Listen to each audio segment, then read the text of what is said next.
Woke up this morning, had a funny dream. My fluffy floppy was caught in the beam. He wiggled and jiggled, oh what a sight. A disco ball dancing through the night.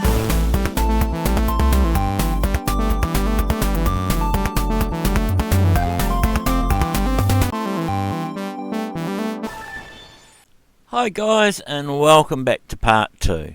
Sorry it's taking so long to do this, but I do want to do things methodically, and I want you to see what I do as I do them. That is why I do it this way.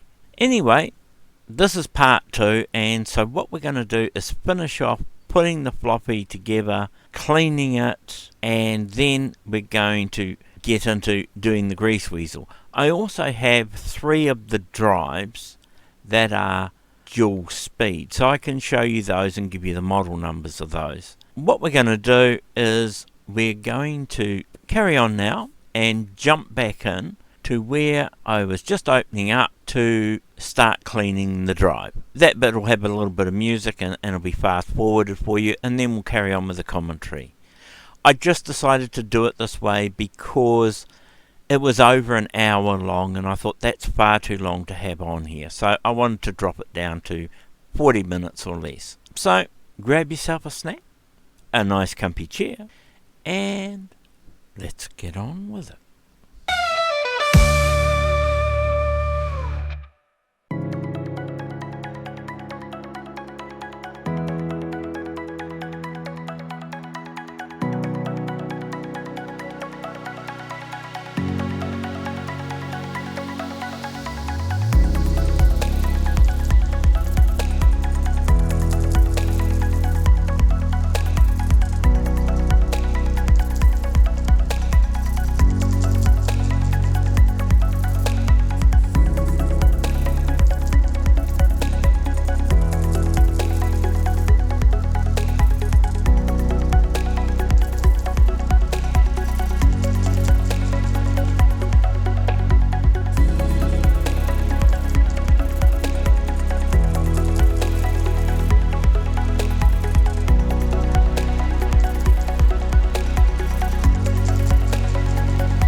And as you can see, guys, when you take it off, you can see all the grime and cobwebs and muck under there. And on this is the alloy base, and there's dead critters and dust and God knows what under there. So this is why you need to take your time and take them apart. Just little bit by little bit. Don't go flat out mad.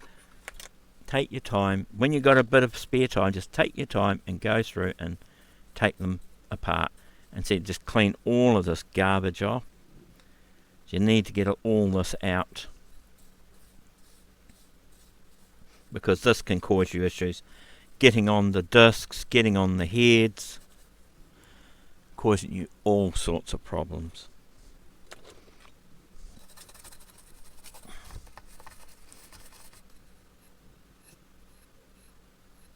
So that's the other one I was telling you about. That's the main drive motor. That's where the top piece of this piece of the head, the round bit, this piece sits in here, and it pushes on your floppy disk, the center part, and this is what rotates it around. That's why that's freewheeling. This actually spins it around, and that holds it down so it actually turns the disk, and it gives it enough friction. But yeah, it needs to be clean though. Just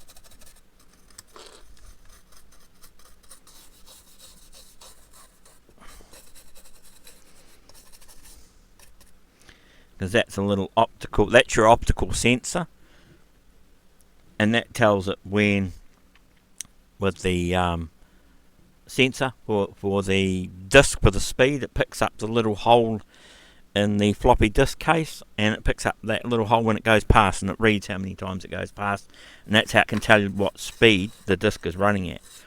And that is why some of these drives you can't put flippies in, which is what some of the Commodores and the BBCs and a few others, they did that, where you could punch the hole or the notch.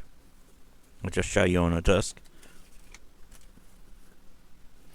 So with a standard disc you had the notch, and that's the hole that it needs to when it spins around. On those drives for those older machines, it didn't pick this up. It was all done on board for the speed, so they didn't need to worry about that. And what you could do is you get a little tool that can notch this other side, so you could then flip the disc over and stick it in and use the other side of the disc. But these modern drives need to see the holes, and a lot of the double-sided drives were the same. There are a few very, very rare more modern drives that if you're lucky enough to find one, you can jumper them to not worry about picking up that speed sensor. And if you find one of those in good working condition, it'd be worth to hang on to if you do this sort of thing, because then yes, you can do flippies, but they're very far and few between. So if you don't have one of those, your other option is you're just going to have to use a single side of a double density disc, and just put one side in, and you can't flip it over. You're just going to have to do one side and put the other side on another disc. I mean, it was back in the day that they did that because discs were so expensive to buy floppy disks.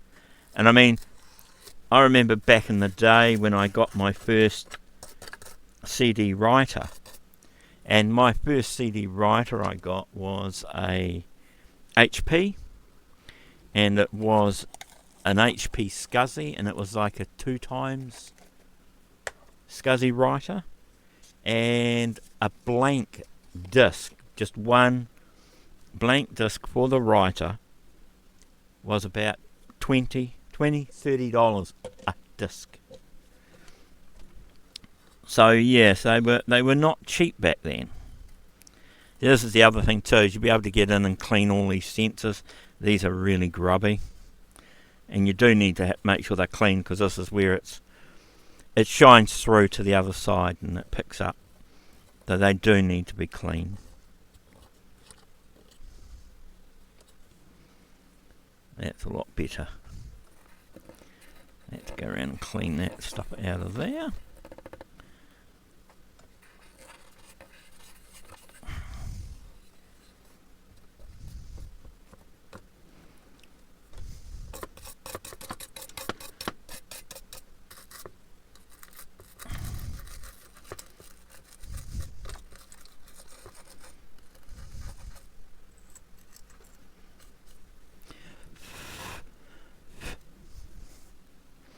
And that's the good thing with these, is that they have this little spigot type piece on them for getting in between your dentures and cleaning out the really hard parts. But it's good for getting into small areas like around these screw holes and that, and down these mounting holes and stuff, and getting the gunk out of them. So I'll just turn that over and give it a little bit of a... get the rest of that out. The underside's pretty good because of the way it was sitting. It was just more on the top where everything fell onto it. But yeah, you can see how dirty the board is, so I've still got to do this yet. Be very gentle around these pads. You don't want to knock those foam pads off. If you do, you're going to have to try and find a way of making some more. And this stuff is very, very, very soft. It's not hard, so yeah, it may be a bit of a mission to find something that will do the same job.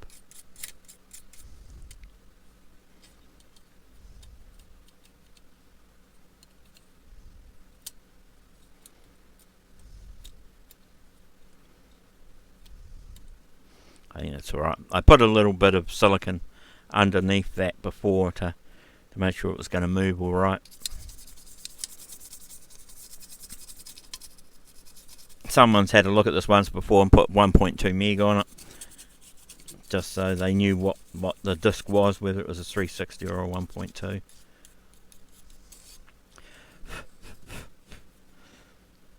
And so that one there has got that foam pad, and that's what goes down onto the disc, and it actually sits on the top of the disc when it's in your drive. So that sits down over here to hold it down against the other head underneath. So yeah, that looks pretty good. It's not too bad. A little bit of rust on there, so at some later date I will probably take this drive out and I'll use some rust neutralizer on it to get into that, but generally giving it a little bit of a coat of something will stop that. You know, probably put a little bit of the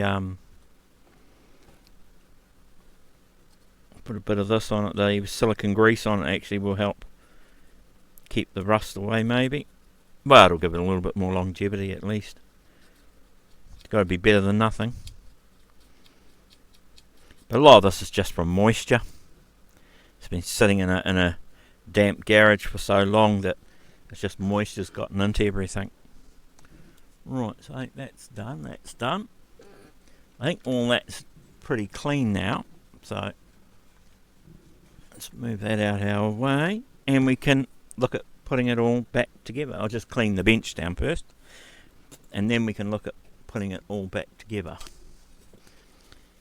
And as I was saying, these things I'm using, these were wipes that we had when COVID was around, and there's a chappie I know of, he got a hold of me and to do some work for him, and then I was around at his place and I said to him, I said, "Oh, what are all those boxes you got there?" And he goes, "Oh," I said, "Do you want some? They're cleaning wipes for sterilising your hands and benches and things you touch and stuff like that." And I said, "Oh yeah," I said, "that'd be really handy." So he gave me a couple of cartons of them, and I mean, each one of the plastic, each one of these little openable plastic things, you see, he's got 100 in it, and there were 6 of these to a carton. So I was like, I've got a few to last me for a while. But they are good. I find they're really good for cleaning stuff up, and it gets a lot of the muck off. It gets sort of light garbage off of cases and things like that too.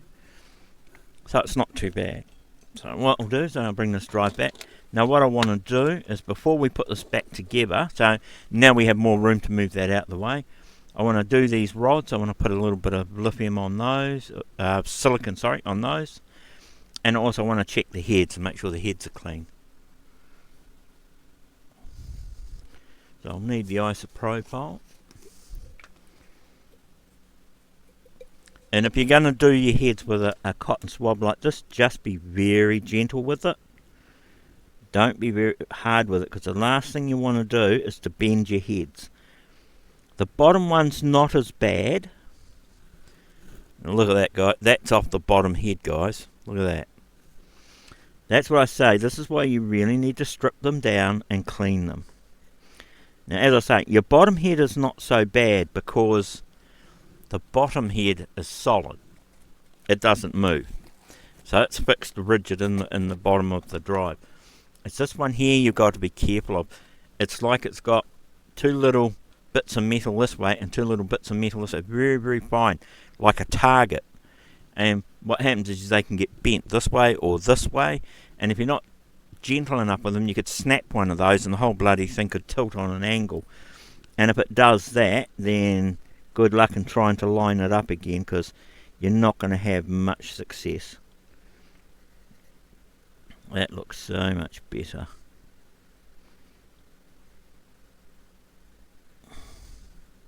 And don't take these copper covers off if you can help it.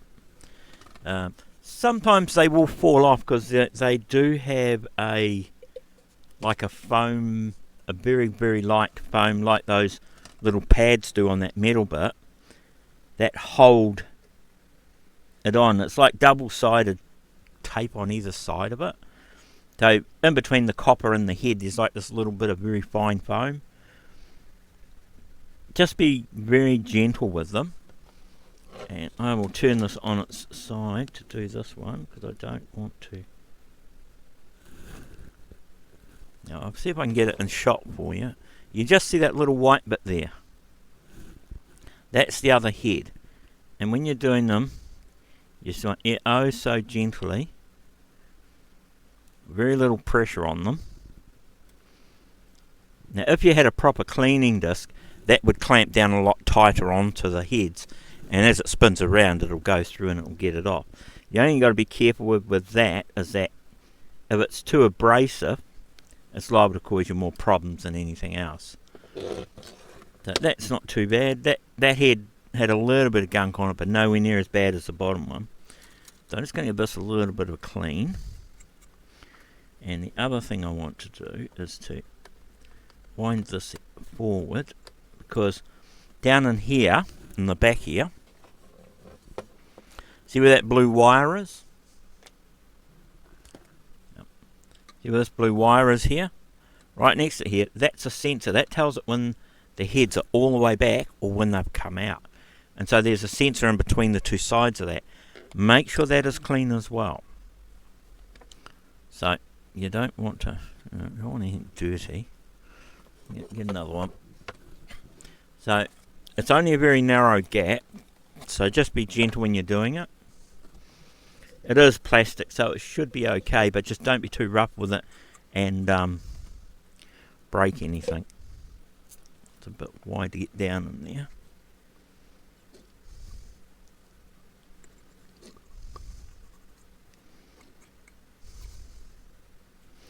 So what you really want to do is just move the head forward enough so you can get down inside it to clean it. This would be good where if I had some cotton wool. And that's the other thing, if you get some balls of cotton wool, it's a bit better. It's made it a little bit smaller to get down in there. But if you get the little balls of cotton wool like your wife or your girlfriend might use, you can get those and make a little long ball up of that and put some isopropyl on it and wrap it around a flat blade screwdriver like this. Wrap it around the tip and that, and twirl it around so it stays on there, and then just gently go in there and clean it.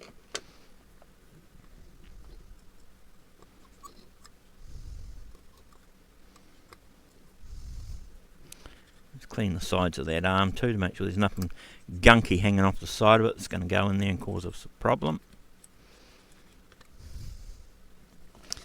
And the last thing I'll do is I'll wind this head all the way forward. So I want to try and wind it all the way forward, and then once we get it all the way forward, I'll be able to clean that is, I think. Don't know if that is or whether that's just... The other thing you got to watch for these is sometimes they will bind. Yeah, I think that's quite tight. And the grease that's on it actually looks quite gunky. I mean, I'm pulling it out and it's actually quite black and gunky. So if you were going to re-grease these, just get some lithium grease, and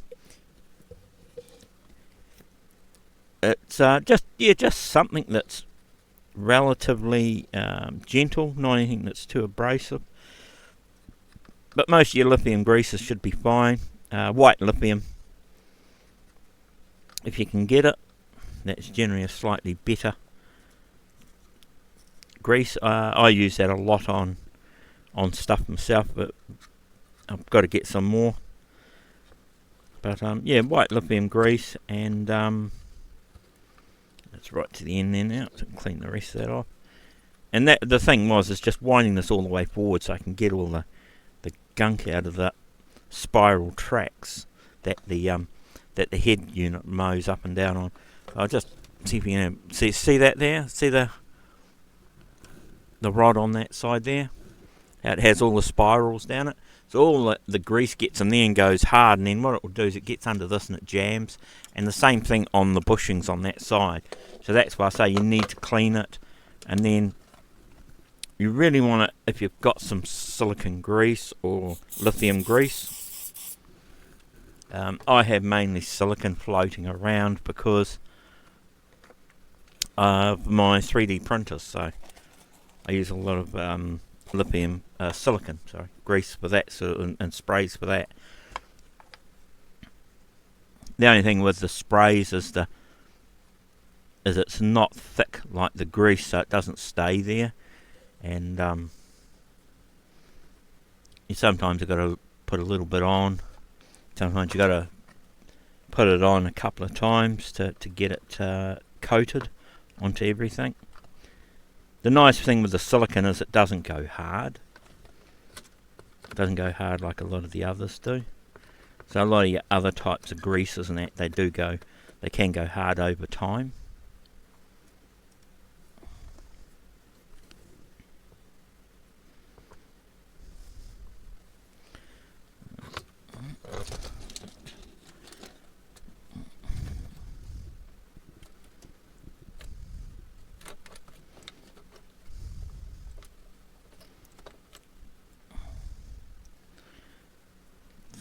But yeah.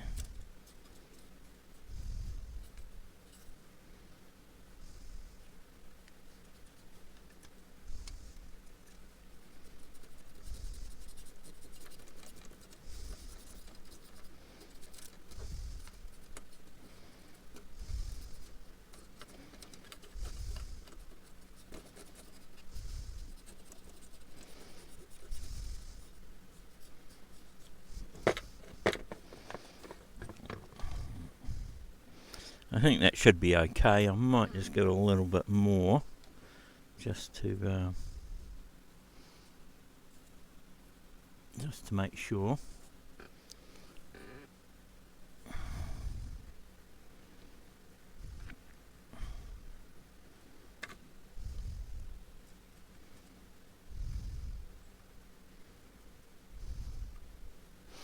Right, I think that should do us. But as you can see, yeah, they can get really dirty, eh? And I mean, this is not something you need to do all the time. This is just something you need to do maybe periodically, once in a blue moon. Right, so now, what we will do is put this all back together.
And they go back in there too. They're not as bad to get in as these. They are a little fiddly, but they are quite stiff at the ends. And do not tear the ribbons. They can tear quite easily. Don't tear them, because if you do, then there's no way you're going to be able to read a disc if that tears.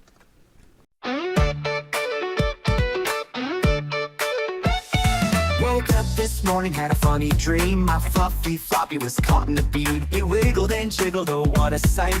A disco ball dancing through the night. I tried to fix it, but it just won't stay. My fluffy floppy just loves to sway. It's got a rhythm all of its own. It's got the groove and it's in the zone. Flops my fluffy floppy, let's spin and twirl. It's the coolest thing in this crazy world. Bounce it, shake it, make it pop. Flux my fluffy floppy, don't you stop. Took it to the park, showed it to the crowd. My fluffy floppy danced so loud. The ducks were quacking and the kids went wild. But my fluffy floppy's got the party style. At the grocery store it made a scene. Fluffy Floppy's now a dancing machine. With every step it made the aisles rock. Even the checkout line joined the pop. Rock's my Fluffy Floppy, let's spin and twirl. It's the coolest thing in this crazy world. Bounce it, shake it, make it pop. Fluff's my Fluffy Floppy, don't you stop. So don't be shy, let your spirit show. Join the Fluffy Floppy, let your laughter flow. With every hop and every flip, we'll make a toast to the fluffiest, funniest friend we love the most. Now, I thought this video was going to be a really quick video. Thought, oh, we'll get into this and I'll show you the greaseweazel and setting it all up and using it. Unfortunately, as things go, there is generally more to do than what you think. Back in the day when I had my shop and that and we were doing stuff, and people used to say to me all the time, they'd say, can you do this and can you do that? And you go, yeah, I can do that for you. And they'll say, well, can you come around and do it at home? And yeah, okay, I can do that. And you go around to do it, and then the next thing they'll say is, you sit around a lot, don't you? Well, yes, when things have got to do their own thing in their own time, there's not a lot I can do while they are doing that. And it was to the, it's to the point that they didn't understand it. Why should they pay you for sitting down for half an hour while the computer was doing something and you weren't doing anything? It was really hard to get it across to people that you can't rush them to do things. They'll do it in their own time. Hey guys, that's all done, cleaned up and put back together, ready to go. What I was telling you is there are a few 1.2 meg floppy drives that are dual speed, and you do need the dual speed to do the older floppy drives, the 360s and that, because they run at a slightly different speed. So these dual speed drives have an option in them where they will drop down and do the slightly slower speed for you and get a more reliable read. There is some software that will do it for you, but I don't know in all honesty how good that is. This is all done via hardware on the drive, so this is better. But anyway, what I was saying is this is the Shin-On drive that we had, and that is the FR506, and this is the one we've just cleaned. Another drive I have is this one, and I've written on them what they are and that they're dual speed, as is with this one. I've put dual speed on it as well. This one is an NEC drive, and this is an NEC FD1157C, and that is a dual speed drive. Now I haven't pulled that one apart to clean it and that, but it looks fairly tidy underneath and that. So I mean, if this one gives us any issues, we can probably look at this one, and this one does look really, really tidy. And as I was saying on the first video, years ago I did a drive up on Dave Dunfield's site that says if you have this model of drive, you can put a switch in to manually set it for dual speed, so you can set it to slow or to fast. And so that's what I've done with this one, and this is a model that you can do this with. That is on his website if you want to follow it. This is a Panasonic. Now it's a bit smaller, I'll just have to put my eyes on. It's a JU 475-5. Now also I was telling you that there are some very abnormal drives that you can get that allow you to do flippy disks. There's a model of this drive, and it's the actual JU 475-4 that has the two sets of jumpers you need to change to turn it off.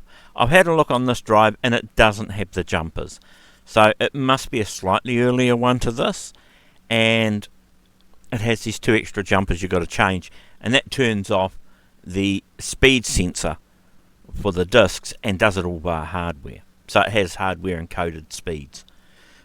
So that's what we have, and with this one, as I said on Dave's site, you alter the motor board underneath here and you run a switch, and all you're doing is you're taking the I think it is the signal or the voltage from one point and you're switching it to ground, and that tells it that it is one speed, and you switch it the other way, it puts it back to default, and that tells it the other speed. And as I did, I just got a drill, and I had to drill a small hole in the back of this to put the wires in the switch in, and I soldered all the wires on first, then drilled a small hole in the front here, so I went from the back through, and then just put a slow and a fast on the front there, an S and an F, so I know what it is, and I just switch it to which one I want. But as I said, I did all this one up, and I never went any further with it as things got in the way and time and so forth, so I never really did anything. But I have this one too, so if we need to, we can have this and use this one. And this drive was working fine the last time I used it on normal. So those are the 3 drives I have. I probably have others, and I need to go through and do a list of the ones I know of that are dual speed drives and put them on here for you. And of course we're going to need a floppy drive cable, and this is a nice long one I have, and it's the one that has the twist in it or the non-twist, and it depends on what drives you're using. Some of the old drives you're using have to be a straight through cable rather than a twist. The twist was to do with the IBM PC setup, and that all your drives are set to drive 1. That's if you have a drive jumpering from 0, 1, 2 and 3, it'll be set to 1 as the second drive in the chain. All the drives are set up to that, and this twist in the cable is what tells it it's A or B. So that's what they're for. It changes a couple of lines in here that they never really used on the floppies for the PC, and that's why you can flip these around to do it. You can use a straight through cable if you want, but you have to have a drive that is jumperable as the first drive, the second drive. Now a lot of PCs, when they were originally built, and even the modern controllers, could run up to 4 floppy drives. The problem being is the controllers were never wired up for more than 2. So the other 2 drives you never ever got to use because they weren't wired up. Unless you got a special card and that had 4 floppy ports on it. You can buy now new modern reproductions that'll give you the 4 floppy drives, and all you have to do is turn off the onboard ones so you can use that card instead. So there are a few options out there if you want to run floppy drives in a machine. And the chips are basically no different to what they used to be back in the day, and they work the same, so it will work in an older machine, in a 386 or a 486 or 286. It should work fine in those. They are an ISA card, so they should work fine. Anyway guys, so what I'm going to do now, got my nice long USB-B cable here, A to B, and that's the one that just goes to the standard square USB plug from a USB-A, and that's for the greaseweazel. I'm pretty sure it's this one. If it's not this one, it'll be a USB-C to an A, which I've got one of those here as well, so I can dig that one out, a nice long one. So alright guys, so what I will do now is I'll get rid of the pain that's just come in squawking at me. We'll get into doing this. Come on, say hello then if you want to. There she is. She's come in to keep an eye on things. Alright guys, back shortly. Right guys, so I've gotten rid of the boss. We have the floppy drive and my cable. Now, you've got to make sure you know which one you're plugging it into, and because this is going to a modern PC, I will use the twist on the end of the cable. And a way to remember these is if you have a standard floppy drive, one side will have a red stripe on it. And if it's not keyed, because some of them will have a plastic key down inside them so you can't put them on backwards, because as you might see from this one, it has a gap cut in the board, and so what happens is that key will only go in one way, and this actually has a key in it, so you can't put it in wrong. So if you went to put this in the wrong way, you'll get one side on and the other side won't physically go in because the key is stopping it.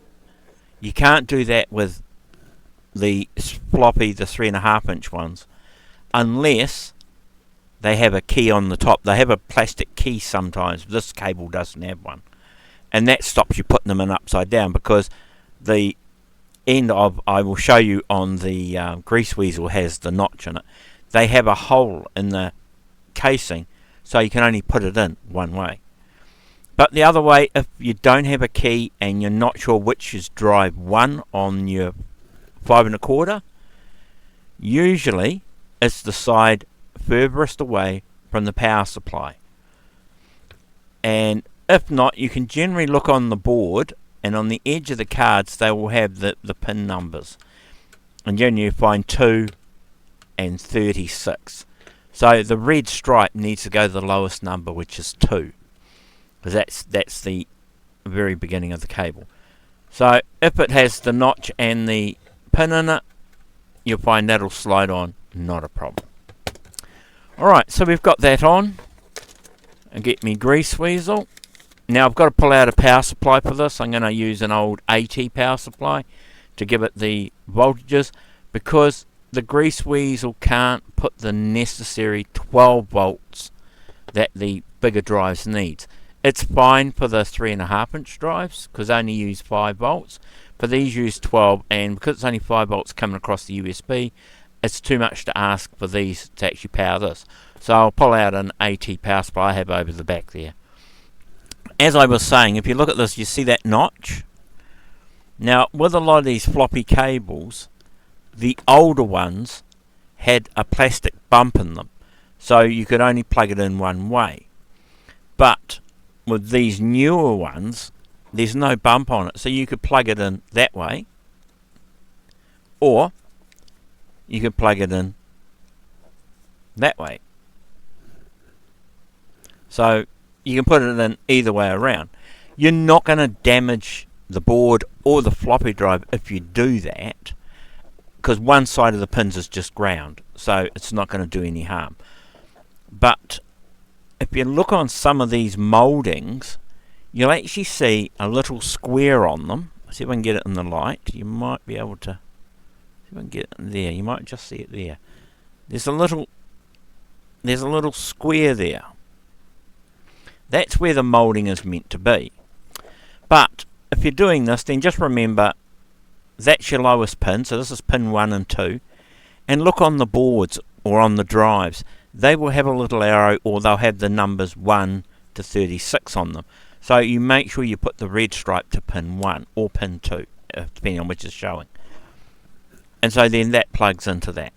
And it is a USB-C, not a USB-B, as I found out. So I've got my long USB-C cable, and I will plug that in there. Now I am not going to power on the greaseweazel until I power on the drive. So I want to power the drive, and then I'll power the greaseweazel. But what I'm going to do, guys, is this is already heading in towards 40 minutes, so I'm sorry. But I think setting up the greaseweazel, going through the software and the tools we're going to use is a video in itself. So I think I will leave this one here for now, and you're just going to have to hang out for another week. And what we will do is, when we start straight back in on the next video, we're going to power this on. I'll have it plugged into the main machine, and I'll take you online and show you what software we need to download. Now these greaseweazels, they are a little bit spendy for some people. You can buy them. This one, I think, including freight for me from up Canada way, was I think it was €60, or Europe, I think it was €60 including freight. So that's not too bad, because freight, international freight at the moment, is mental. That was not too bad. I think it was under 40. Yeah, it's about 40 or something for the card, and then the rest was freight on top of it. And it came in a box, padded in a box. It wasn't in an envelope. So yeah, so it was well protected. If you want to go that way, it's good. It's not. It's a spendy way to going. We have enough time after this. We'll go into using Dave's software as well for doing archiving and that. That is cheaper but as I says, you may not get the results you want from it. It is good for backing stuff up for emulators and things like that because it does them in IMG format. If you want to archive stuff, it needs to be done in the flux, which is how it's written on the discs. But we'll get more into that in the next video. Thanks again for coming along, guys, and I hope you've gotten a bit out of this and some information. And as I always say, have a great day. Have a great week. And until next time, ciao.